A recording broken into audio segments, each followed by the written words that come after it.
I have actually been surprised this week by the amount of people and specifically the amount of Browns fans that are saying that Baker's game against Jacksonville and what he's done the last few weeks have not been good and kind of been a reason why the Browns should not see a future with him, which is quite surprising to me because when I look at those games, I see very good things. So, what I'm going to do is look at the Jacksonville game, look at a few plays that Baker Mayfield made, some of the plays he obviously didn't make, and just try to get a clearer picture on where is Baker Mayfield at, and should we expect more good things going forward with Baker Mayfield, or is this trend pointing down? Well, let's talk about it.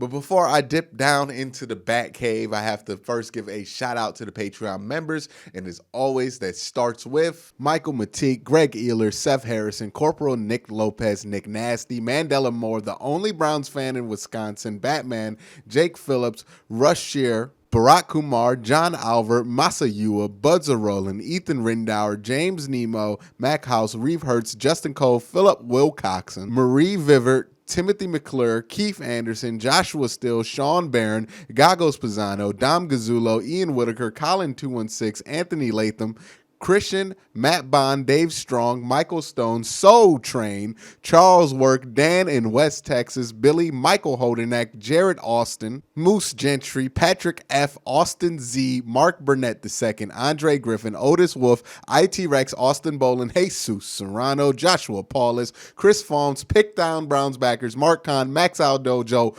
Beerman 069, SSJ Swift, Andrew Hirsch, Feeling Dangerous 113, Dave Mike May, John Cummings, Seth Harrison, and CK. Again, guys, thank you for supporting, and let me give you guys a win streak dog check. All right, now let me get down into the Batcave. All right, guys, so I want to thank you guys again for donating to Patreon, donating through PayPal, donating however you do. It makes things like this possible because I don't have to worry as much about if somebody, some company, the NFL is going to try to, demonetize something if I can. So again, I appreciate the Patreon support, the PayPal support, however you wish to do it. Super chats, all those things are greatly appreciated. Now let's talk about Baker Mayfield in Jacksonville. I want to talk about two things. One, this ideal out there that Baker's calling card was always accuracy, which is true, and that he's no longer as accurate as he used to be. That is completely false. And the reason that argument makes me angry sometimes is because the next step that people will go to kind of legitimize it is by going to his completion percentage. I don't want to go on a whole rant here, but all I'm going to say is a completion percentage by itself means nothing.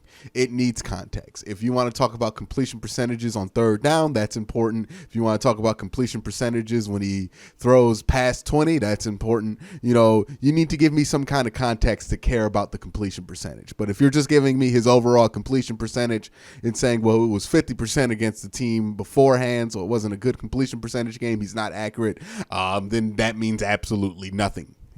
So it needs the context. So I'm going to pretty much go through most of the game here Baker had, the good and the bad. It wasn't a lot of bad. It was mostly good. And show you that the accuracy with Baker Mayfield, it hasn't gone anywhere. And we'll see it on this first play here, right? Because this is a play to Jarvis. He's going to go back shoulder here to hit Jarvis. And what I want you guys to notice is that this is not how that play was supposed to go, right? Jarvis was supposed to probably break open here because Rashard's going to take the attention of this safety. So Rashard has the attention of him, obviously. And then you're probably going to want to fit something here, probably like a little slant to, not Odell, Jarvis here in a tiny little window there. What happens, though, early on that kind of blows this play up a little bit is that Joe Schobert is actually right where he needs to be to take care of things, right? He moves up here. He presses, disrupts the route really well. So Jarvis is no longer has the inside. That's what happens there, right? Jarvis had the inside off the route. See, he's winning there inside, but Joe Schobert's in the way, so that takes the inside away. That takes the play design away from Baker Mayfield. And now Jarvis is in a situation where, because he did not get the inside and because his corner knew he was about to get the inside, he can now win outside. Now, that's a coincidence. That's not supposed to happen like that. It just happened like that. And now Joe Schobert, he's going to be guarding the flat here. He's a little late here. He could have thrown it to Kadero Hodge, and maybe he scores, but Kadero Hodge is not Odell, so I don't have that kind of faith in him to be able to turn the corner that fast. But what Baker does here is good, right? Back shoulder to Jarvis, and that forces the ball to be right where it needs to be, forces Jarvis to be right where he needs to be, and that is a touchdown. That is good quarterback play. Again, we're going to see how accurate this ball is once he throws it here on this end zone camera. Look at this. Come on. Come on. Come on. You can't tell me that man's not accurate. All right, we're going to go into this next play here with Baker. And this play is about something that also hits on why I think completion percentage by itself is a pretty useless stat. It needs context, because if you go and just look at the completion percentage, you'll say, well, he missed 10 passes. He did not throw 70%. It was not a great game for Baker Mayfield. But here are some of the drop passes. Like, this is one of the misses, right? That completion percentage does not account for, but things like PFF grades do, and they gave him a pretty good PFF grade. I think it was 70 for this game. And look, they're going to tell you that's a miss. That's not a miss. That's just a drop by Taywan Taylor, but the way they compile stats is that that's a miss, and that's going to go against completion percentage. Again, that's why completion percentage means absolutely nothing without the proper context, because this is, come on, that ball can't be any more accurate to Taywan. He just doesn't catch it. It's right where it needs to be. Taywan has a hand on the ball. He just doesn't catch it. And again, it's not bad on Taywan. Like, that's Odell Beckham. That's a catch. You know, it's just asking a lot of a dude who was on the practice squad a few weeks ago. You know, it just wasn't there for him, but that's not on Baker, and that's more on Taywan, but it's more on the circumstances that put Taywan on the field. All right, this is a 3rd and 10 play here. And this is Baker, I believe, being accurate on the run, right? Yeah. So Baker, he could have stayed in his pocket and hit David Njoku going across, because that is open. Kadero is doing a good job of getting his man out the way. So that is open, but Miles Jack is chasing him. And Miles Jack would more than likely either break that up or stop that within 3 yards, and you won't get a first down. All right, so Baker sees no first down options, gets out of the pocket, keeps his hips square, and it throws a beautiful ball to Kadero Hodge. Beautiful, extremely accurate ball on the run to Kadero Hodge. Again, they try to tell you that this man is not accurate. They try to use his calling card, his accuracy, against him. If you watch the games, you cannot tell me he is not accurate. He can be sometimes inconsistent, not all the times inconsistent, like 1 or 2 throws inconsistent, but for the most part, when you ask him to throw in a tight window, he does what he has to do. Here's Baker's arm strength, his other talent that people don't talk about. People always think it's just the accuracy why Baker Mayfield got drafted number 1 overall. It's stuff like this. He is in opposite territory, rolling to his right, and look where this ball goes. Opposite hash, way down the field, on target with room to go. That's tremendous arm strength. You're going to see it from the end zone camera here. Right? This is arm talent. He's not just accurate. He has arm talent. And again, you cannot measure arm talent with completion percentage. It's completely ineffective at doing that. Again, look, opposite hash on the run, flips hips, throws that ball accurate with anticipation to Jarvis Landry down the field. This is stuff that in 2014, right, when Brian Hoyer was running this kind of offense, that the Browns ran into trouble with during the end of the season. And that's why the Browns team collapsed after they started 7-4, is because after a while, when the short stuff stopped being available, you had to push the ball downfield more often, and Brian Hoyer did not have the arm strength to do things like this. Baker does. Same thing with Jimmy Garoppolo. He does not have the arm strength to really do things like Baker can, and that's why Baker, I think, given time, can do more in this offense than a Jimmy Garoppolo. Now, we've done a lot of pumping up Baker. Now we have to understand how this happened, because this is egregious. There's no excuse for it. This is a really, really, really, really bad miss here. And you guys know what I'm going to talk about here. It's this. This is wide open. Hey, the good news is that he sees it. And that might sound like a joke, but like Carson Wentz does not see stuff like this. So he throws the ball a little late. And I'm going to show you exactly why this pass ended up like this. Again, these are not excuses for Baker Mayfield. These are just reasons in which why it happened. And a lot of this is 2019 shaking off of him, right? He sees the play, and he sees the pick play is going to work. And instinctively, Baker has the passing lane. You see the passing lane, like it's all there for him. He has a passing lane right here. He has a clean pocket. It's all there for him at this instant. If he lets go right now, if he trusts it, it's there for him. But what you saw it right there, right? You saw what I'm talking about. He pumps it. He pumps this thing. And that completely, the NFL is such a quick game that this little pump right here, right?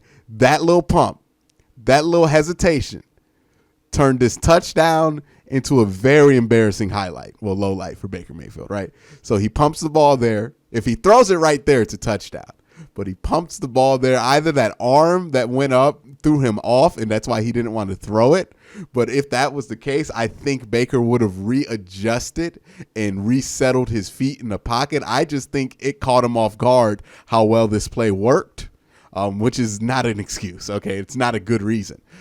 So he pumps it there, and then that does two things. One, it closes that passing lane. It also makes the whole lane, the whole offensive line, get an extra second to shift left, as you see they're going to do. And also, you see this bull rush situation going on with Jedrick Wills. He's holding on pretty well here, but this is going to force Jedrick into Baker's feet, which is going to make Baker throw this thing horizontal, which is not good. And then you're going to see two things happen to this football because of that one tiny, tiny pump fake.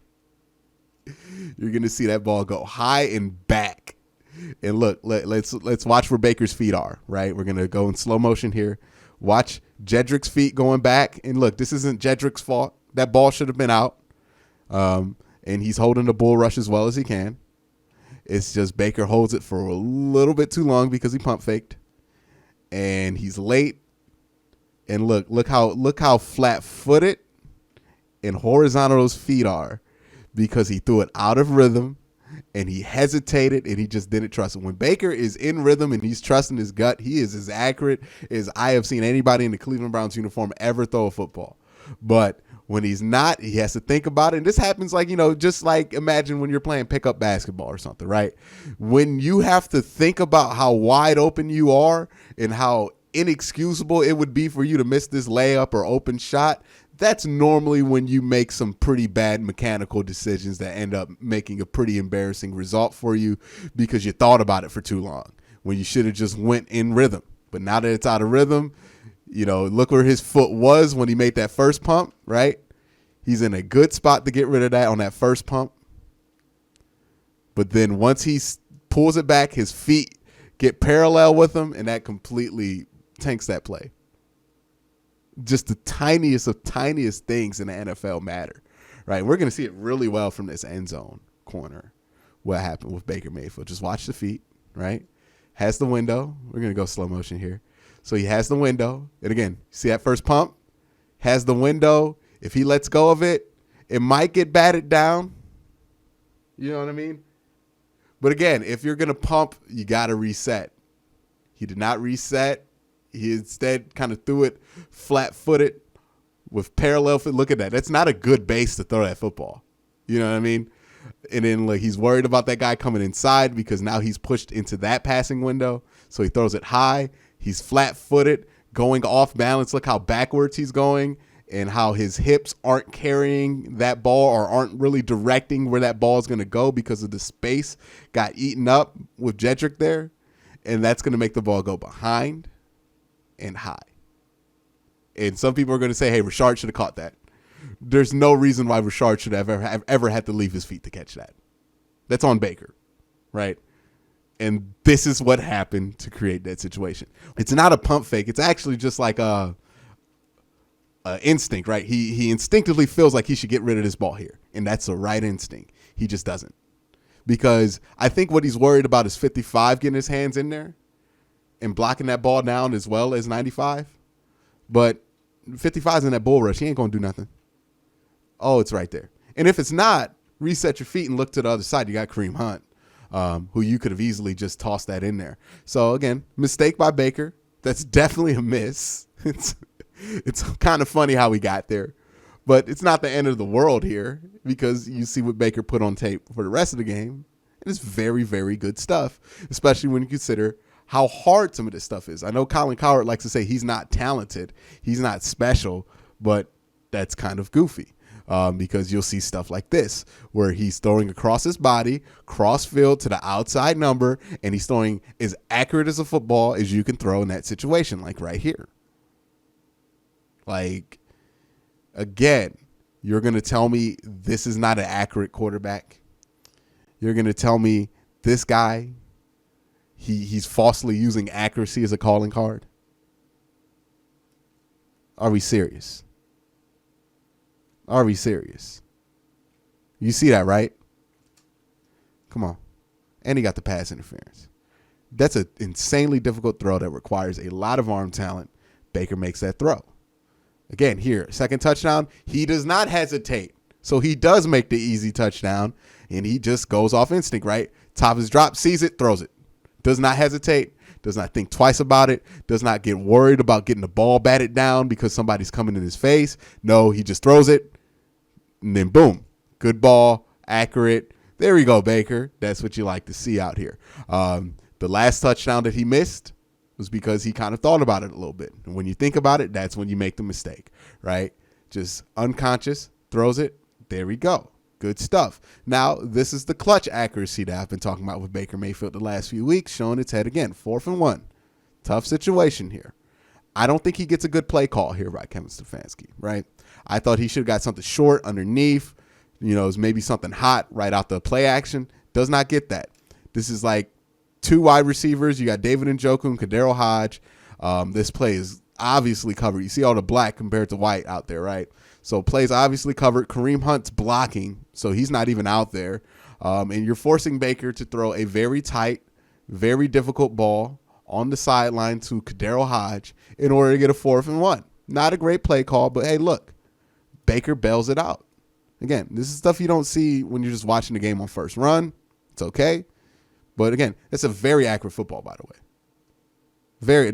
That's just like the Taywan Taylor play, except for it got caught. Right? But very accurate football.